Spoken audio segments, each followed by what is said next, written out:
Bueno, señor Franz, pues vamos un poco a ver de qué hablamos. Yo no sé si empezar porque me contara usted un poco, aunque sea brevemente, por qué, bueno, de hecho usted no abandonó a los testigos al final le expulsaron, ¿no? Pero contarme un poco su experiencia cuando fue expulsado de testigos de Jehová. Pues yo fui invitado a ir a la sede central en Brooklyn. Pasé unos 15 años ahí y al final, en 1980, había pasado 40 años de mi vida en la religión, dedicando mi tiempo cabal a la actividad. Y por lo natural, el dejar algo que ha ocupado toda la vida es un cambio grandísimo para uno, y lo era para mí. Y un poco, ¿cuál fue la razón por la cual usted fue, bueno, primero separado del cuerpo gobernante y más tarde expulsado?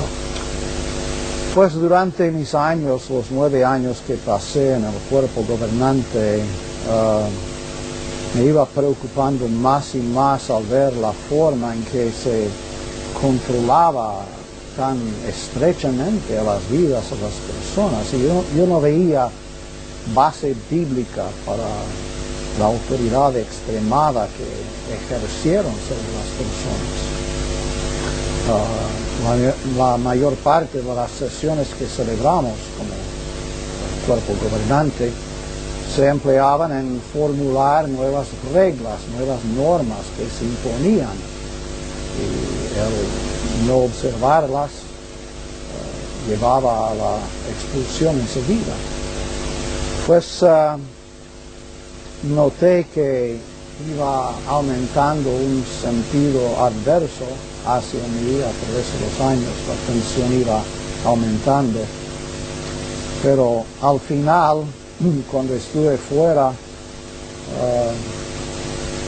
empezó lo que yo llamaría una inquisición ahí en la misma sede,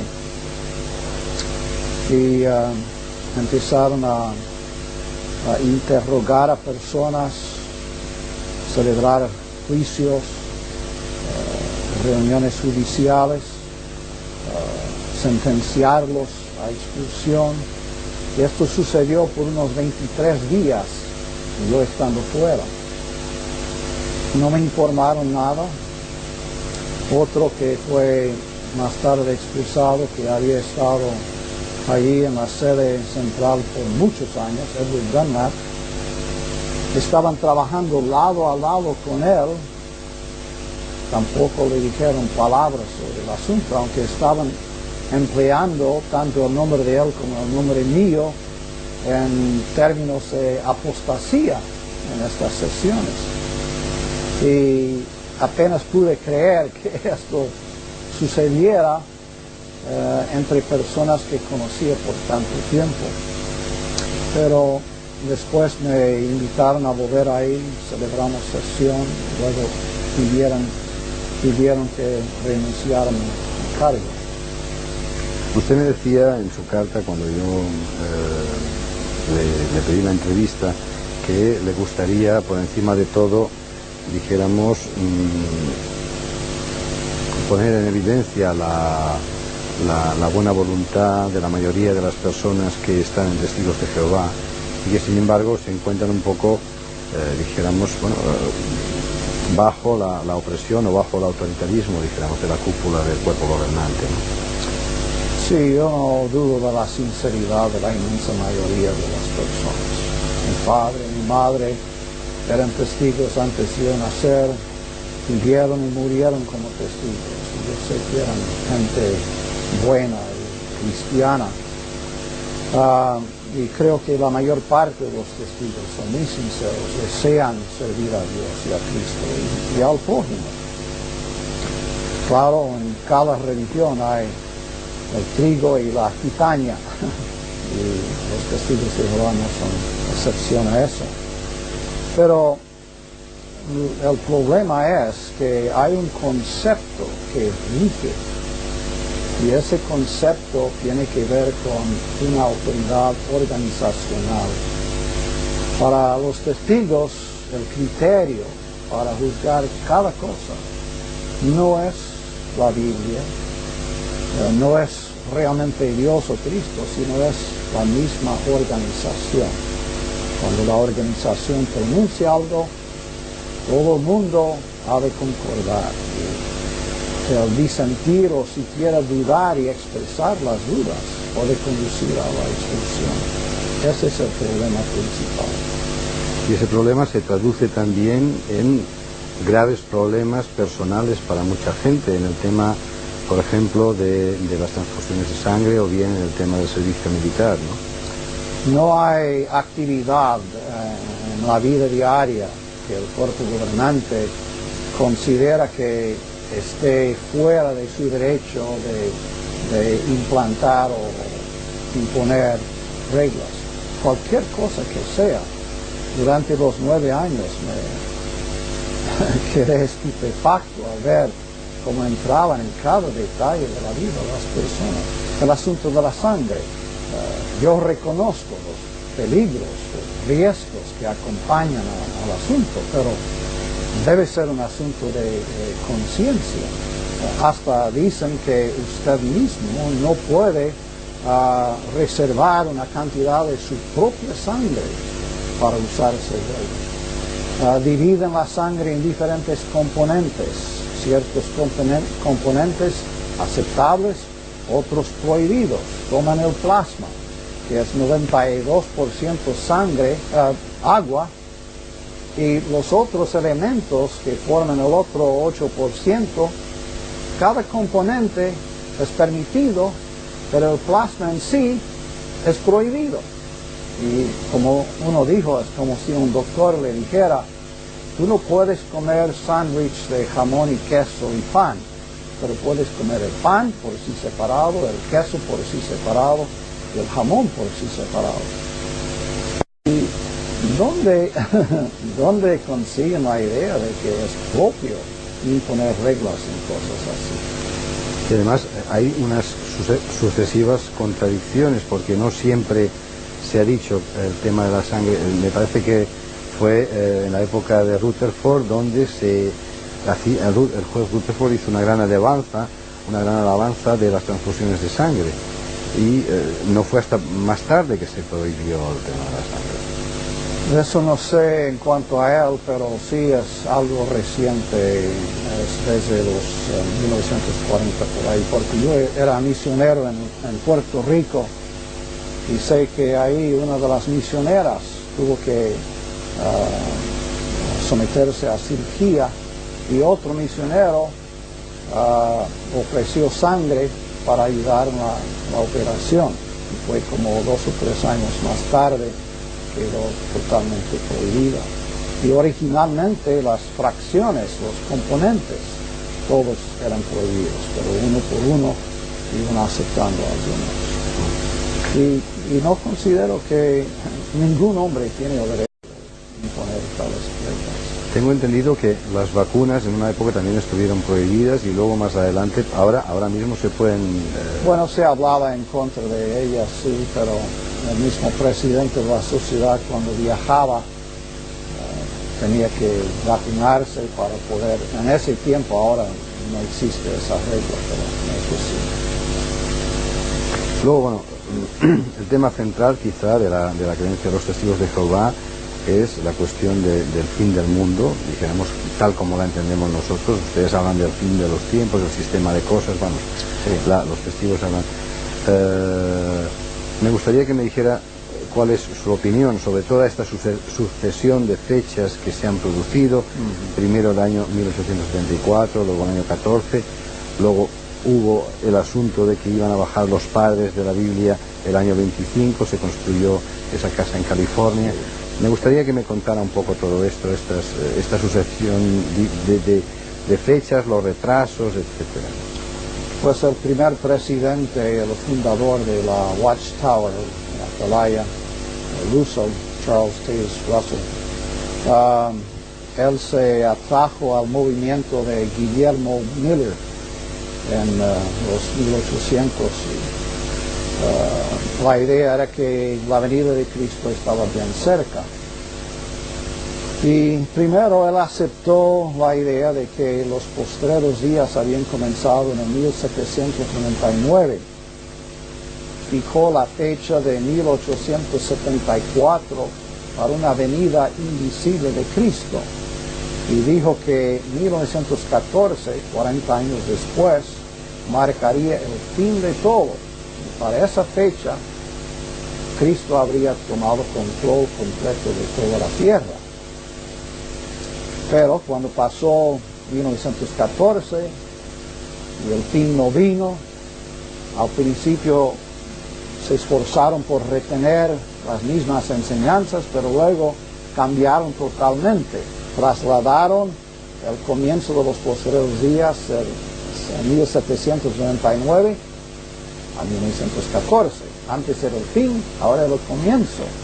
Un pequeño error, 1700 ha dicho usted. 1799 era el comienzo. Ajá, era 1799. No era 1874. No, eso fue cuando Cristo vino. Perdón. Vale, ok. Bien. Así que ahora 1914, en vez de ser el fin de los posteriores días, era el comienzo de los posteriores días. Y también la venida de Cristo se trasladó de 1874 a 1914 igual. Ahora, últimamente, después de haber dicho por 70 años que la generación de 1914 será el fin final de todo y la entrada del nuevo mundo de Dios, ahora el año pasado cambiaron eso también. Desligaron la frase esta generación, cuando Cristo dijo esta generación no pasará, desligaron la frase de la fecha, pero todavía retienen la fecha. Y el problema para mí no es que haya errores, todos cometemos errores, yo cometo errores, pero la cosa es que vinculan el nombre de Dios a esas fechas y conectan a Dios con esas predicciones y dicen que son revelaciones basadas en la palabra de Él. Cuando fallan, ¿cómo afecta la actitud de las personas para con las escrituras o para con Dios mismo? Tiene que socavar hasta cierto grado su confianza. La última fecha que se dio como fecha del fin del sistema de cosas, como fecha del fin del mundo, fue 1975. ¿Cómo vivió usted ese momento? Pues mi tío originó esa fecha, escribió un libro que contuvo esa información y se indicó que sería el comienzo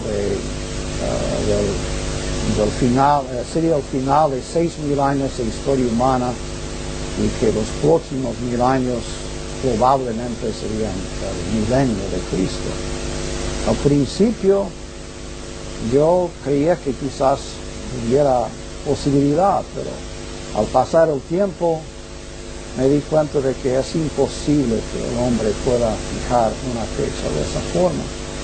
Y en mis discursos procuré amonestar a los hermanos que tuvieran cautela en cuanto a eso, que Cristo dijo que nadie sabe el día ni la hora. Pues se mantuvo en pie la enseñanza hasta llegar al año. Al pasar hubo un gran descenso en el número de testigos. 2 años o más iban descendiendo el número. Y provocó bastante dificultad. Creo que centenares de miles de personas abandonaron el movimiento a causa de eso. Pero cuando esto sucede, el cuerpo gobernante, en vez de admitir francamente su error, buscan la forma de esquivar la responsabilidad. Lo han hecho así con este asunto de la generación de 1914. Ellos dicen en sus publicaciones, había tiempo cuando los testigos de Jehová especulaban, y realmente los testigos de Jehová no hacen nada de su propia iniciativa. Todo lo reciben desde arriba, todo. si especulan, es resultado de lo que se les ha dado. Incluso, bueno, hubo, dijéramos, respecto a estas órdenes desde arriba, a partir del presidente Nor, cuando él, dijéramos, democratizó hasta cierto punto las decisiones, porque las traspasó del presidente al cuerpo gobernante, y entonces hubo la regla esa de los 2/3 para cambiar las cosas, ¿no? Y eso influyó decisivamente en el tema del servicio militar sustitutorio. Me gustaría que me contara un poco ese mecanismo un poco absurdo si se consiguen los 2/3 cambiamos y si no nos quedamos con lo viejo, ¿no? Con lo antiguo, con lo de siempre. Absurdas, una cosa de estas, pues determinarla por votos, ¿no? Bueno, estábamos en la cuestión de los 2/3 y cuando se decidió que el servicio militar sustitutorio no podía hacerse tampoco, ¿no? Durante la Segunda Guerra Mundial surgió el tema y se impuso la regla de que un testigo podría reportar para los procesos de reclutamiento, pero al recibir la orden para ingresar en el ejército, en ese punto rehusaba hacerlo. Ahora, si se llevara ante la corte y el juez le dijo que hiciera cierto trabajo en sustitución para el servicio militar, podía hacerlo. Pero si la Junta de Reclutamiento le hubiera ordenado hacerlo, no podía hacerlo. Y dijeron que la sustitución iguala a equivalencia, que si aceptaban la sustitución, trabajar en un hospital, una biblioteca, una casa para gente de edad, que era igual que aceptar el servicio militar.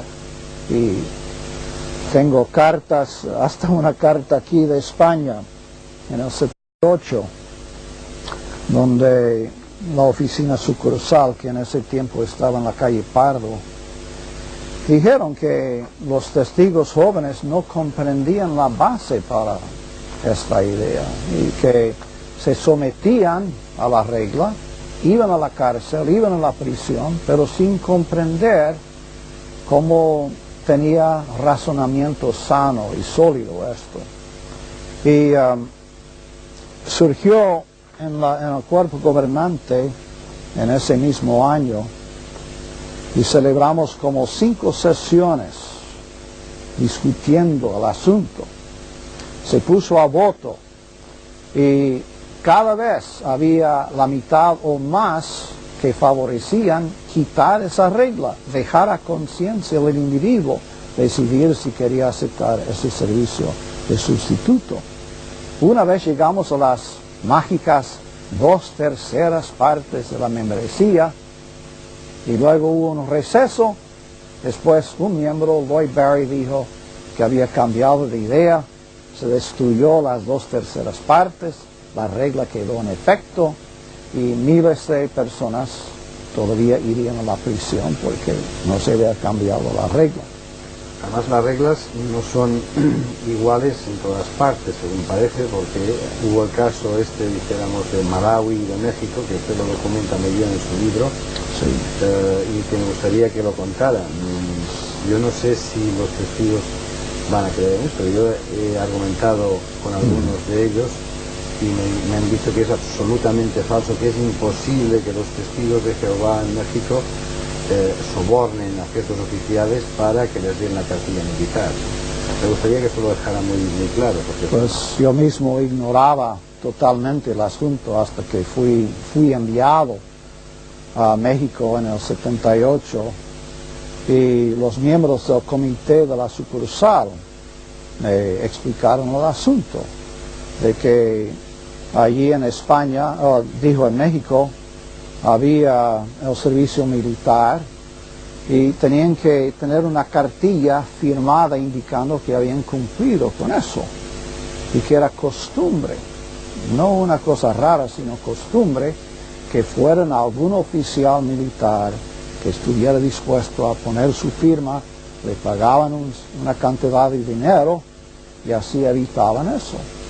Y el por qué los miembros del comité de sucursal me hablaron del asunto era que estaban leyendo de lo que pasaba con los testigos en Malawi. En Malawi se les pedía a los testigos que compraran una tarjeta del partido que gobernaba el país. Era un país unipartidista, un solo partido en todo el país, así que el partido en efecto era el gobierno, costaba unos 25 centavos o algo así. La sucursal en Malawi les avisó que no habían de hacer eso, que sería quebrantar su neutralidad. Como resultado hubo olas violentas o de violencia increíble. Quemaron centenares de hogares, campos sembrados, mataron a algunos, ultrajaron a más de 1.000 de las mujeres de entre los testigos. Había un tiempo en que 20.000 testigos habían huido del país a Mozambique y otros países vecinos. Pues sabiendo que eso estaba pasando y había varias olas de violencia, pues perturbaba a estos testigos en México, sabiendo que sus propios testigos acostumbraban pagar sobornos para que la cartilla les fuera firmada. Yo volví a Brooklyn y presenté el asunto ante el cuerpo gobernante y nada se hizo. ¿Y esto por qué sería? Quizá un poco por una política dijéramos de cercanía de México. México, como es un país más cercano a Estados Unidos, etcétera, bueno, les dejamos dar, mientras que lo africano quedaba más lejos. Pues este arreglo imperaba por muchos años y lo habían presentado antes de hablar conmigo. Como 15 años antes habían escrito a la sede central y recibieron carta del presidente de la sociedad. Ahora, en México tenían una situación distinta. La organización operaba no como organización religiosa, sino cultural. Y creo que era para evitar problemas con el gobierno y no llamar atención a la religión, que decidieron permitir eso. El presidente dijo que es asunto de ellos, es un asunto individual, personal. El individuo tiene que decidir. Pero en Malawi, evidentemente, no era, fue mucho más sangrante el asunto, ¿no? Sí. Era mucho más... Horrible. Pero no se dejaba conciencia de ellos decidir. Y eso me afectó y había asunto tras asunto así a través de los 9 años que la tensión iba aumentando para mí en mi corazón. En España, yo cuando he hablado con compañeros acerca de este asunto, con periodistas y tal, bueno, voy a hacer un reportaje sobre testigos de Jehová, el problema que significa, dijéramos, como secta y tal. La idea en general es, tanto por parte de los compañeros como por parte de la sociedad, que los testigos no son malos, no hacen daño a nadie, con lo cual, ¿por qué te vas a meter con ellos, no? Sí. Sin embargo, los testigos dicen no, bueno, o los ex-testigos dicen, no hacemos daño a nadie, pero a nosotros mismos, ¿no? A nosotros mismos sí. Es un problema no, quizás, el denunciar estas prácticas de los testigos, como decía usted, víctimas de las víctimas, ¿no? Me gustaría que entrara un poco en esta cuestión. We may have to cut here, quizás tenemos que interrumpir, no comprendo precisamente qué aspecto. A ver, yo lo que quiero que usted me cuente es que la organización quizás no sea mala para la gente de fuera, para la gente que no pertenece a la organización. Sí, no. Es decir, otras sectas pueden ser malas por sus prácticas, y en estoy refiriendo ya a sectas muy de tipo sexual, drogas, etcétera, que conllevan, dijéramos, perjuicios incluso para gente. Sin embargo, en el caso de los testigos, todo el mundo dice, bueno, los testigos son buenos, hacen sus cosas, venden sus libros, punto. Sí. No, yo concuerdo con ese punto de que no constituyen un peligro severo para ninguna comunidad donde se hallan. Y creo que el daño que existe es para los individuos mismos, ellos mismos, porque en efecto tienen que entregar a un grupo de personas derechos que cada uno debe tener para sí, como derechos dados por Dios, su derecho de pensar para sí mismos, su derecho para guiarse por su propia conciencia, su derecho de leer e investigar y ensanchar su conocimiento, pero todo eso es controlado. El asunto llega al punto donde para ellos lo que viene de la organización es como si fuera que viniera de Dios mismo. Se les enseña que la organización es el conducto de Dios, el único conducto de Dios, y que por medio de ese conducto Dios habla a los humanos, da su mensaje para toda la humanidad a través de ese conducto. De modo que si la organización ha hablado, para ellos llega a ser como si Dios hubiera hablado. Y considero eso peligroso. Conduce no solo a la desilusión, sino al fin y al cabo, en muchos casos, puede conducir a la pérdida completa de la fe. A mí como observador, como periodista, lo que me choca mucho de los testigos, que se llaman a sí mismos testigos cristianos, es decir, que siguen la doctrina del Cristo, amar a tu prójimo, etcétera, no tengan ningún tipo de actividad altruista. Es decir, ellos, los testigos, no ayudan a los pobres, no ayudan a los enfermos, no ayudan a personas, dijéramos, ajenas a los testigos en general. No es una religión centrípeto, es decir, la atención se dirige adentro. Su único interés en los de afuera es para convertirles a que vayan a ser testigos. Para ellos esa es su actividad caritativa, el ir a las puertas con la literatura y ofrecer la literatura. Y eso para ellos es el amar al prójimo. Pero en la Biblia no hallamos eso presentado como cristianismo. El discípulo Santiago dijo que la religión verdadera y pura es atender a las viudas y a los huérfanos. Así que crea un sentido de exclusivista, y eso también lo veo como una cosa que tergiversa el sentido del cristianismo.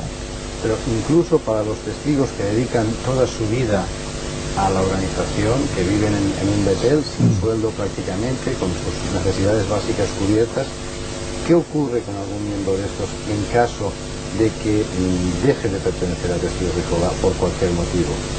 Se encuentra en la calle pobre y sin nada, ¿no? Es decir, bueno, en efecto sí, porque mientras está ahí en una oficina sucursal o en la sede central, todas sus necesidades se proveen, atención médica, lo que sea, pero para retener eso tiene que continuar así, en efecto morir así, porque si sale no hay arreglo para pensión, nada de eso, y está ahora por su cuenta. Él tiene que buscar cómo existir, quizás con bastante dificultad. Y ¿no creo que también que es un mecanismo que se adopta de esta forma para evitar fugas de gente? Bueno, sí,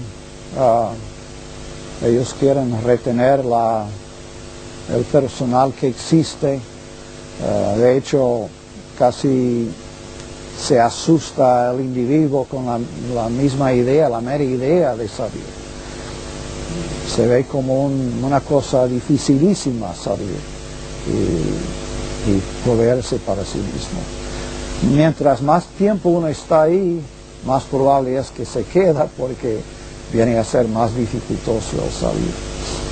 Es curioso también que en una organización espiritual, en una organización que tiende, dijéramos, a la salvación del alma, pues se le dé tanta importancia a la actividad, en definitiva, a una actividad económica como es la actividad que representa la publicación constante de folletos, libros, etcétera, y a los bienes materiales de la organización, ¿no? El tema de los números, de las cifras, eso puede ser muy interesante para una corporación industrial, pero sí, para una corporación religiosa es frecuente. Pues en la mente de ellos, toda esa prosperidad material, los bienes raíces, las propiedades grandísimas en algunos países, en Alemania, Francia, España, Brasil, los grandes edificios, y ellos van ahí de visita y miran todo eso, muy impresionante. Y todo eso se convierte en evidencia de la aprobación y bendición divina. Pero lo material no es prueba de bendición divina. Cristo no tenía nada de eso, sus discípulos no tenían nada de eso. Cuando dijeron, mira, Señor, al templo, qué grandes edificios. Jesús no dijo que esa era evidencia de bendición divina. Estamos, desde un punto de vista, dijéramos, estrictamente temporal, al final de la generación de 1914. Prácticamente, pues en el año 2000, a la gente del año 14 tendrán todos más de 80 años, 86 años tendrán como mínimo, ¿no? Sí. Esto está dentro de pocos días. Y dentro de 10 años más prácticamente no habrá nadie, habrán muerto todos. Sí. ¿Usted cree que puede haber una inflexión en los años próximos respecto a la doctrina del año 14 y por ende respecto a toda la construcción teológico, científica de los testigos? ¿Podría haber un cambio radical? El tema surgió ya en los 1970 en el cuerpo gobernante y había bastante discusión sobre el asunto, pero decidieron retener la fecha y las enseñanzas tal y como estaban. Pero originalmente se creía que al hablar de la generación de 1914 estaban refiriéndose a personas adultas, pero iban pasando las décadas y luego empezaron a hablar de que personas de 14 años de edad tenían sentido suficiente para comprender lo que estaba pasando. Iba pasando más tiempo, lo redujeron a los de 10 años de edad.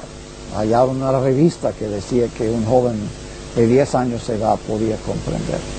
A lo último estaban hablando de los que habían nacido en 1914. Pero el año pasado aparentemente se dieron cuenta de que ya no era sostenible la enseñanza. Y como digo, publicaron un artículo y desligaron la frase esta generación de la fecha de 1914. En su revista Despertar habían dicho que la revista señalaba a la promesa del Creador de que la generación de 1914 vería la entrada del nuevo mundo de Dios. La promesa del Creador. Y ahí está el problema, el conectar a Dios con predicciones y enseñanzas que resultan obviamente erróneas.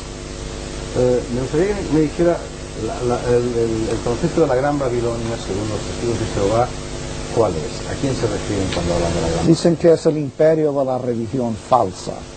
Y la religión falsa es toda religión que no sea la de ellos. Sin embargo, yo he preguntado a testigos en la calle y les he preguntado si yo, siendo buen católico, buen musulmán, buena persona en definitiva, podía salvarme. Ellos dicen que sí. Esto no es una contradicción. No están hablando de acuerdo con sus propias publicaciones. No, según la doctrina oficial, cuando llegue el Armagedón, los sobrevivientes serán todos testigos de Jehová.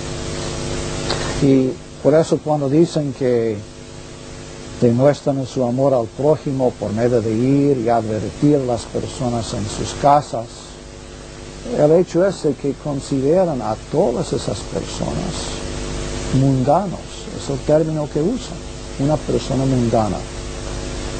Y como digo, ese exclusivismo yo no puedo armonizarlo con el cristianismo. Es más bien la actitud de los fariseos que despreciaban a los que no eran de su religión.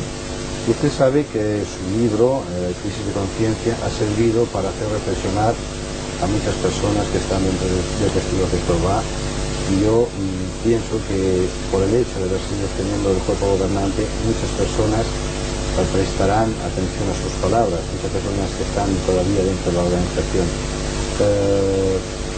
Yo no sé si usted puede darles algún consejo, si quiere darles algún consejo, ¿qué les diría? Cuando escribí el libro, lo escribí como debido a un sentido de obligación. Yo sabía que las sesiones cerradas del cuerpo gobernante hacían imposible que los miembros comunes, como dicen, supieran la realidad de la organización y cómo operaba. Sentí que ellos debían tener el derecho de por lo menos saber cómo operaba. Pero cuando escribí el libro no lo escribí con la idea de sacar personas de una religión, sino simplemente presentarles la evidencia y luego dejar que ellos hicieran lo que ellos creían bien. He recibido cartas de miles y miles de personas de todas partes.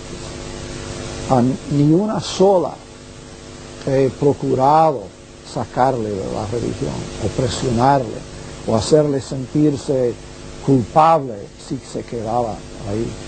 Muchas personas que me escriben, que me llaman, todavía están asociados, hasta ancianos, y jamás trato de darles ese sentido de que están haciendo algo que les va a traer condenación divina. No lo creo.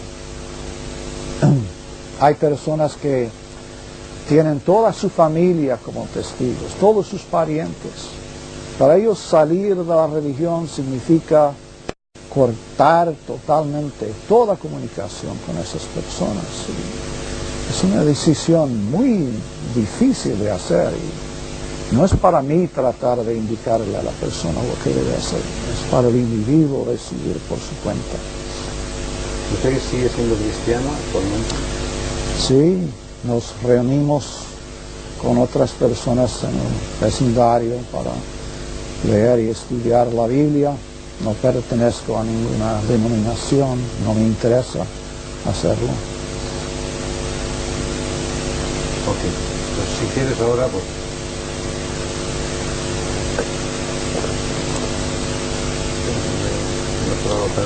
Haga otra vez el mismo gesto que vamos a hacer un corto, dejando el vaso sobre... Aunque no quiera beber, haga como que bebe, coja el vaso.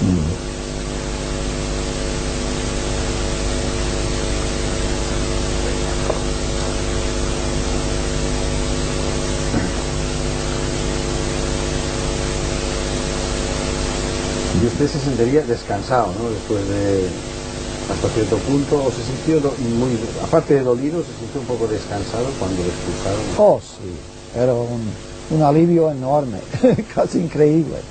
Cuando recibí la llamada telefónica, estaba en Alabama, de que mi expulsión quedaba cierta, era como empezar la vida de nuevo, porque es una presión eclesiástica, tiránica en un sentido que uno siente. Uno cuando comparece ante un comité judicial, uno entra ahí sin derecho ninguno. Ellos tienen todos los derechos. Pueden preguntarle con quién usted ha hablado, ha recibido correspondencia de alguien, ha leído algún libro. Ellos tienen todo el derecho para hacer cualquier pregunta que les guste, pero usted no tiene derecho ninguno, en efecto. ¿Qué ha sido de su amigo Peter y de sus va bien, negocios? lo vi hace poco. ¿Sí? Sí. ¿Y qué ha pasado con la gente, con los testigos que trabajaban con Peter? Había muchos en un tiempo, él tenía muchos testigos trabajando por él, pero poco a poco todos iban saliendo. los superintendentes de circuito al visitar la congregación les presionaban hasta cierto grado y no creo que haya testigo alguno trabajando ahí ahora. Pero a estos no les acusaron de asociación. No. Cuando pasábamos al restaurante donde había comido él y su esposa y la esposa mía, habíamos comido los cuatro ahí, y luego eso se usó para mi expulsión. Nos referíamos al restaurante como la escena del crimen, era el nombre que les dábamos. Y entonces él decidió dimitir en cuanto a su posición de anciano. Pero, yo las personas que conozco que han salido todas, dijéramos, en base a una reflexión interna, no por cuestiones de tipo organizativo, es curioso. Sin embargo, las cuestiones de tipo organizativo son las que más influyen, las que tienen más peso en la vida de estas personas. Es decir, que ellos han la caída del comunismo. Porque y aquí a su retiro de Georgia le vienen a ver mucha gente y tal. Bastante, sí. La semana que viene un testigo anterior, testigo de Francia. El 9 viene un Obed Torres, que es estudiante universitario en Chicago. Un anciano de Nueva York que es jamaicano, originalmente de Jamaica. Él viene en marzo, hacia fines de marzo. Ellos se consideran un poco en fin, un poco como una guía espiritual de alguna forma. No tanto eso, sino debido al hecho de que pasé por esas experiencias en el cuerpo. Y en cuanto a mí, fue una, como decimos, una casualidad que pasé por lo que pasé. No es que yo sea diferente a otros, pero sucedió así, por casualidad. Serví estos 9 años y creo que debo utilizar la experiencia para beneficio de otros si puedo. Usted no habla para nada de su tío, de su relación personal con su tío, nada en el libro, ni media coma. En las últimas impresiones del libro en inglés relato algo de cartas que le escribí. Era un hombre un poco extraño, muy inteligente y muy disciplinado mentalmente. Él